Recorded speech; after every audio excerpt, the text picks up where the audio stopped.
একদিকে F-15 যুদ্ধবিমান হারানো এবং উদ্ধার অভিযানের এই স্নায়ুচাপের মাঝেই হোয়াইট হাউসের জন্য আরেকটি বড় বিপর্যয়ের কারণ হয়ে দাঁড়ায় বিশ্ব বাণিজ্যের অন্যতম প্রধান রুট হরমুজ প্রণালী।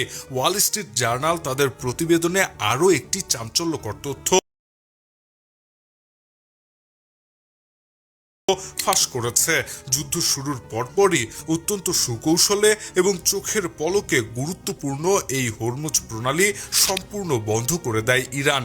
আর এর ফলে মুহূর্তের মধ্যেই পুরো বিশ্বের অর্থনীতিতে এক ভয়াবহ এবং দমবন্ধ করা চাপের সৃষ্টি হয়। সবচেয়ে বিস্ময়কর ব্যাপার হলো বিশ্বের অন্যতম আধুনিক সামরিক শক্তির অধিকারী হয়েও হোয়াইট হাউসের শীর্ষ কর্মকর্তারা এবং মার্কিন গোয়েন্দারা রীতিমতো হতবাক হয়ে যান।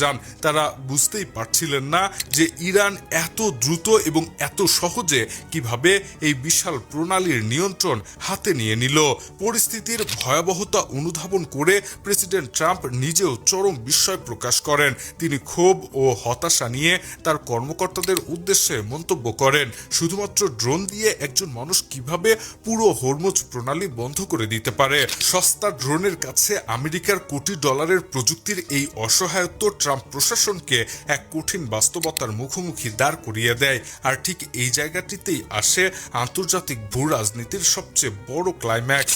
যে ডোনাল্ড ট্রাম্প কিছুদিন আগেও ইরানকে এক রাতের মধ্যে সম্পূর্ণ নিশ্চিহ্ন করে দেওয়ার হুঙ্কার দিচ্ছিলেন, সেই ট্রাম্পই এখন নিজের সম্মান বাঁচাতে এবং বৈশ্বিক অর্থনীতির পতন ঠেকাতে ইরানের সাথে যুদ্ধবিরতি চুক্তিতে পৌঁছাতে রীতিমতো উদ্গ্রীব ও মরিয়া হয়ে উঠেছেন। ওয়াল স্ট্রিট জার্নালের এই প্রতিবেদন স্পষ্ট প্রমাণ করে যে পর্দার আড়ালে যুক্তরাষ্ট্রের দম্ভ অনেকটাই ভেঙে পড়েছে এবং এই যুদ্ধের পরিণতি হয়তো ওয়াশিংটনের ধারণার চেয়েও অনেক বেশি ধ্বংসাত্মক হতে যাচ্ছে।